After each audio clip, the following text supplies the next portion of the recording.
नमस्कार, महुआ खबर में आप सभी का स्वागत है। मैं हूं आपके साथ दीप चौधरी और आप देखना शुरू कर चुके हैं हमारा खास कार्यक्रम महुआ विश्लेषण। और महुआ विश्लेषण में आज हम उन दो बड़ी घटनाओं की बात करेंगे जो ये घटनाएं सिर्फ खबर नहीं है बल्कि व्यवस्था पर उठे वो तीखे सवाल है जो सीधे प्रशासन की कार्यप्रणाली, तैयारी और जवाबदेही को कटघरे में खड़ा करते हैं। एक तरफ बिहार में सिपाही भर्ती परीक्षा से पहले पाटलिपुत्र रेलवे स्टेशन पर हजारों अभ्यर्थियों का गुस्सा फूट पड़ा। ट्रेनों को रोका गया, एग्जाम स्पेशल ट्रेन में तोड़फोड़ हुई, स्टेशन जंग का मैदान बन गया और हालात संभालने के लिए आईजी को हवाई फायरिंग तक करनी पड़ी। 6 गिरफ्तार हुए, 500 अज्ञात लोगों पर एफआईआर हुई। लेकिन सवाल वही है, क्या यह सब पहले से अनुमानित नहीं था? जब परीक्षा का डेटा, भीड़ का अनुमान और ट्रैफिक मूवमेंट सब कुछ सिस्टम के पास था, तो फिर तैयारी क्यों नाकाफी साबित हुई? क्या हर बार युवाओं को व्यवस्था की कमी की कीमत चुकानी पड़ेगी? दूसरी तरफ उत्तराखंड के देहरादून में विनोद कुमार की हत्या के बाद हालात पूरी तरह बेकाबू हो गए। गांव में आगजनी हुई, पथराव हुआ, हाईवे जाम हुए, पुलिस पर हमला हुआ और फिर आईटीबीपी व पैक की तैनाती हुई। पूरा इलाका छावनी में तब्दील हो गया। 12 नामजद, दर्जनों अज्ञात गिरफ्तारियां और बुलडोजर कार्रवाई के बीच सबसे बड़ा सवाल, क्या यह घटना अचानक भड़की या फिर लंबे समय से दबा हुआ तनाव समय पर नहीं संभाला गया? क्या छोटी शिकायतें, सिंचाई विवाद और आर्थिक लेन देन की लड़ाइयां समय रहते रोकी जा सकती थी? इन दोनों घटनाओं को जोड़कर देखें तो तस्वीर साफ है। एक तरफ युवा व्यवस्था से जूझ रहा है तो दूसरी तरफ समाज का तनाव हिंसा में बदल रहा है। कहीं भीड़ नियंत्रण की कमी है, कहीं संवाद की विफलता और कहीं समय पर कार्रवाई की कमी। सवाल यह नहीं कि कार्रवाई कितनी सख्त हुई, सवाल यह है कि व्यवस्था पहले क्यों नहीं जागी? क्या प्रशासन हर बार घटना के बाद ही सक्रिय होगा? क्या सिस्टम केवल संकट आने पर ही हरकत में आता है? और क्या देश में भीड़, गुस्सा और अव्यवस्था अब नई सामान्य स्थिति बनते जा रहे हैं? यही वो सवाल है जिनका जवाब सिर्फ जांच या बयान नहीं बल्कि ठोस सुधार और स्थायी सिस्टम से ही मिल सकता है। और अब आपको दोनों तरफ जो ये वारदातें हुई इनमें क्या कुछ बाइट आई आपको सुनवाते हैं। थी जनता के लिए, गांव से शहर तक वो सब के सब खत्म हो गए, तो सारी उम्मीदें टूट गई है। बच्चे चारों तरफ से रास्ते बंद होते जा रहे हैं। अग्निवीर के बाद पहले से लेकर के आज तक आप जब देखिएगा तो लोगों की उम्मीद, सपने, ट्रस्ट सब कुछ खत्म हो, तो बट नेचुरल है कि आक्रोश बढ़ता है। ये अलग बात है कि जनता का ही ट्रेन है, जनता के पैसे से ट्रेन है, हमको बचना चाहिए तोड़ फोड़ से, लेकिन मरता क्या नहीं करता, लोगों के भीतर इतना ज्यादा आक्रोश बढ़ता जा रहा है तो अपना गुस्सा कहीं ना कहीं उतार देता है। तो ये सरकार को सोचना चाहिए कि बच्चे के भविष्य कैसे सुरक्षित हो। ये मुझे लगता है विपक्ष के उकसावे का शिकार परीक्षार्थियों को नहीं होना चाहिए। संयम के साथ वो भारत के भविष्य हैं और जिस तरह से हाल के दिनों में पढ़ाई की तैयारियों के बजाय इस तरह के गतिविधियों में छात्रों का एक समूह बार बार उलझता जा रहा है, ये उनके भविष्य की दृष्टि से भी। तो अब आपको बता दें, बिहार में सिपाही भर्ती परीक्षा हो रही है, लेकिन उससे पहले जो तस्वीरें सामने आई उन्होंने कई बड़े सवाल खड़े कर दिए। पाटलिपुत्र रेलवे स्टेशन पर छात्रों का गुस्सा फूट पड़ा, ट्रेनों को रोक दिया गया, एग्जाम स्पेशल ट्रेन में तोड़फोड़ हुई, स्टेशन परिसर में अफरा तफरी मच गई। हालात इतने बिगड़ गए कि पुलिस को हल्का बल प्रयोग करना पड़ा और आईजी जितेंद्र राणा को स्थिति नियंत्रित करने के लिए हवाई फायरिंग तक करनी पड़ी। 6 लोगों को गिरफ्तार किया गया, 500 अज्ञात लोगों के खिलाफ एफआईआर दर्ज की गई। लेकिन इस पूरे घटनाक्रम के बीच सबसे बड़ा सवाल यह है कि आखिर ऐसी नौबत आई ही क्यों? क्या सरकार और रेलवे प्रशासन को पहले से यह जानकारी नहीं थी? कि किस जिले से कितने अभ्यर्थी परीक्षा देने पटना पहुंचेंगे। जब आवेदन फॉर्म में उम्मीदवारों का पूरा डेटा मौजूद था तो फिर परिवहन और भीड़ प्रबंधन के लिए पर्याप्त इंतजाम क्यों नहीं किए गए? अगर 2 स्पेशल ट्रेनें चलाई गई थी तो क्या वह संख्या पर्याप्त थी? आखिर हजारों युवाओं को व्यवस्था के भरोसे क्यों छोड़ दिया गया? सवाल यह भी है कि क्या हर भर्ती परीक्षा के दौरान बिहार में यही हालात बनेंगे? क्या युवाओं के धैर्य की परीक्षा भर्ती परीक्षा से भी ज्यादा कठिन हो गई है? और आखिर क्या सिस्टम हर बार अव्यवस्था के बाद ही जागेगा? क्योंकि यह सिर्फ स्टेशन पर हुआ बवाल नहीं है, यह उन लाखों युवाओं की बेचैनी है जो नौकरी की उम्मीद लेकर निकलते हैं लेकिन रास्ते में व्यवस्था की लापरवाही से जूझने को मजबूर हो जाते हैं। और सबसे बड़ा सवाल, क्या बिहार में भर्ती परीक्षाओं के लिए अब कोई स्थायी और वैज्ञानिक व्यवस्था नहीं बन पाई है, या फिर हर बार युवा ही अव्यवस्था की कीमत चुकाते रहेंगे?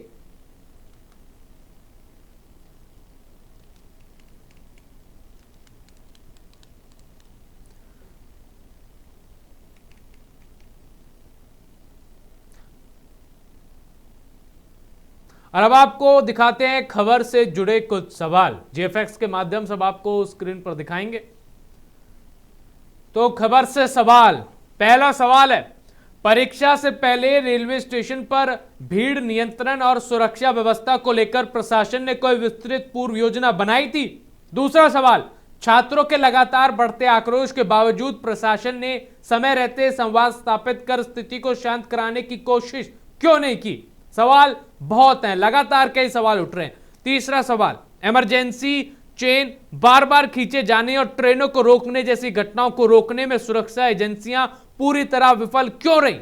यह सवाल उठने लाजमी है। जब पहले से ही स्पेशल ट्रेनों की व्यवस्था थी तो अतिरिक्त भीड़ और अव्यवस्था को नियंत्रित करने के उपाय क्यों नहीं किए गए? क्या प्रशासन की लापरवाही के कारण शांतिपूर्ण परीक्षा व्यवस्था एक हिंसक और अराजक स्थिति में बदल गई जिसकी जिम्मेदारी तय होगी? स्टेशन पर तैनात सुरक्षा बलों की संख्या और रणनीति क्या वास्तव में इतनी भीड़ और तनाव को संभालने के लिए पर्याप्त थी? तमाम तरीके के सवाल उठ रहे हैं। क्या इंटेलिजेंस इनपुट होने के बावजूद प्रशासन ने संभावित तनाव को गंभीरता से नहीं लिया और तैयारियों में चूक की? सवाल उठेंगे क्योंकि जिस तरीके से यह अव्यवस्थाओं का मामला हर बार देखा जाता है, सवाल उठने लाजमी है। छात्रों की समस्याओं को सुनने के बजाय सीधे बल प्रयोग का निर्णय क्या प्रशासनिक असफलता और संवेदनहीनता को दर्शाता है? ये सवाल उठेंगे क्योंकि हर बार जब भी अव्यवस्थाओं का सामना इन छात्रों को करना पड़ता है। और अब आपको खबर का इतिहास ग्राफिक्स के माध्यम से समझाते हैं। तो खबर का इतिहास ग्राफिक्स के माध्यम से आपको समझा दें। परीक्षा शुरू होने से पहले ही बड़ी संख्या में परीक्षार्थी स्टेशन पर जुटे और अव्यवस्थाओं का शिकार हो गए। अव्यवस्थाओं का आरोप लगाते हुए विरोध प्रदर्शन उन्होंने शुरू कर दिया। देखते ही देखते यह विरोध उग्र रूप ले गया और कई ट्रेनों को रोक दिया गया, जिससे रेलवे संचालन पूरी तरीके से प्रभावित हो गया। वहीं स्थिति तब और बिगड़ गई जब कुछ प्रदर्शनकारियों ने स्टेशन परिसर में मौजूद दुकानों और परीक्षा विशेष ट्रेनों में तोड़फोड़ शुरू कर दी, जिसके बाद इस दौरान कांच के शीशे टूटकर पूरे प्लेटफॉर्म पर बिखर गए और यात्रियों में अफरा तफरी का माहौल बन गया। वहीं आपको बता दें, हालात काबू से बाहर होते देख सुरक्षा बलों को हस्तक्षेप करना पड़ा और आईजी जितेंद्र राणा को नियंत्रण स्थापित करने के लिए फायरिंग तक करनी पड़ी। वहीं घटना के बाद प्रशासन ने तेजी से कार्रवाई करते हुए 6 लोगों को गिरफ्तार किया और स्थिति को नियंत्रण में लेने का प्रयास किया गया। वहीं पटना के डीएम डॉक्टर त्यागराजन ने बताया कि रात में ही सूचना मिलने के बाद प्रशासन सक्रिय हो गया था और प्रदर्शनकारियों से शांति बनाए रखने की अपील की गई थी। आपको यह भी जानकारी दे दें कि प्रदर्शन के दौरान उन छात्रों को भी रोका गया जो परीक्षा देने के लिए आगे बढ़ना चाहते थे, जिससे स्थिति और तनावपूर्ण हो गई। वहीं प्रशासन ने हल्का प्रयोग कर हालात पर नियंत्रण पाया और ट्रेनों को रवाना किया गया, जिसके बाद फिलहाल स्थिति सामान्य है। लेकिन यह घटना परीक्षा प्रबंधन, भीड़ नियंत्रण और प्रशासनिक समन्वय की गंभीर खामियों को दर्शाता है। और अब इस खबर के पर्दे के पीछे की बात आपको ग्राफिक्स के माध्यम से समझाते हैं। तो पर्दे के पीछे क्या है, जो अक्सर कहा जाता है कि पर्दे के पीछे, ऐसे इस खबर के पर्दे के पीछे की कहानी अब आपको दिखाते हैं। पटना के पाटलिपुत्र रेलवे स्टेशन पर सिपाही भर्ती परीक्षा के दिन जो हंगामा सामने आया वह सिर्फ एक अचानक भड़का हुआ छात्र आंदोलन नहीं था, बल्कि इसके पीछे कई दिनों से चल रही तैयारी, असंतोष और संवादहीनता की परतें छिपी थी।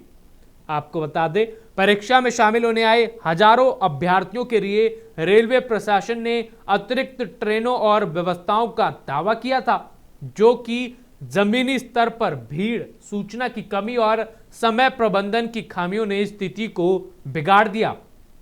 लेकिन कई छात्रों का आरोप था कि उन्हें समय पर ट्रेन और प्लेटफॉर्म की सही जानकारी नहीं मिली, जिससे वे मौके पर ही फंस गए और तनाव और अधिक बढ़ गया। इसी बीच कुछ समूहों ने भीड़ का फायदा उठाकर ट्रेनों को रोकने और इमरजेंसी चेन खींचने जैसी गतिविधियां शुरू कर दी, जिससे पूरी रेलवे व्यवस्था प्रभावित हो गई।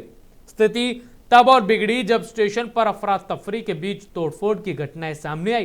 प्रशासन के मुताबिक स्थिति को नियंत्रित करने के लिए पहले समझाने की कोशिश की गई, जिसके बाद तमाम तरीके से आगे कार्रवाई की गई। लेकिन जब हालात काबू से बाहर होने लगे तो हल्का बल प्रयोग और बाद में हवाई फायरिंग करनी पड़ी। फिर पुलिस ने 6 लोगों को गिरफ्तार किया और बाकी की पहचान सीसीटीवी फुटेज के आधार पर की जा रही है। प्रशासन का कहना है कि परीक्षा देने वाले छात्रों की सुविधा के लिए पहले से 2 स्पेशल ट्रेनें चलाई गई थी, लेकिन भीड़ और असामाजिक तत्वों के हस्तक्षेप ने पूरी व्यवस्था को चुनौती दे दी।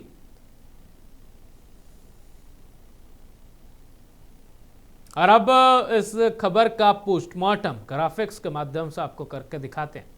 तो खबर का पोस्टमार्टम, यह सिर्फ एक अचानक भड़का हुआ हंगामा नहीं था, बल्कि प्रशासनिक योजना, भीड़ प्रबंधन और छात्र असंतोष तीनों की टकराती हुई कमजोरियों का परिणाम था। परीक्षा के लिए हजारों अभ्यर्थी एक साथ स्टेशन पर पहुंचे, जिससे दबाव पहले ही असामान्य स्तर पर था। रेलवे और जिला प्रशासन ने अतिरिक्त ट्रेनों और सुरक्षा व्यवस्था का दावा किया था, लेकिन वास्तविक समय पर सूचना और भीड़ नियंत्रण की कमी ने स्थिति को अस्थिर कर दिया। वहीं छात्रों के बीच स्पष्ट संवाद की कमी सबसे बड़ी समस्या बनी। कई अभ्यर्थी यह समझ नहीं पाए कि कौन सी ट्रेन उनके लिए निर्धारित है, वही किस प्लेटफॉर्म में उन्हें जाना है और किस समय उन्हें निकलना है। इसी भ्रम ने गुस्से और अफरा तफरी को जन्म दिया। दूसरी ओर कुछ असामाजिक तत्वों ने भी भीड़ का फायदा उठाकर स्थिति को और बिगाड़ दिया। इमरजेंसी चेन खींचने, ट्रेनों को रोकने और तोड़फोड़ जैसी घटनाओं ने प्रशासन को सख्त कदम उठाने पर मजबूर किया। हालात नियंत्रण से बाहर होते देख पुलिस को हल्का बल प्रयोग और फायरिंग तक करनी पड़ी। वहीं इस पूरी घटना का प्रशासनिक पोस्टमार्टम यह संकेत देता है कि सिर्फ ट्रेनों की संख्या बढ़ाना पर्याप्त नहीं होता, बल्कि रियल टाइम कम्युनिकेशन, डिजिटल सूचना प्रणाली और भीड़ विभाजन और सख्त निगरानी भी उतनी ही जरूरी है।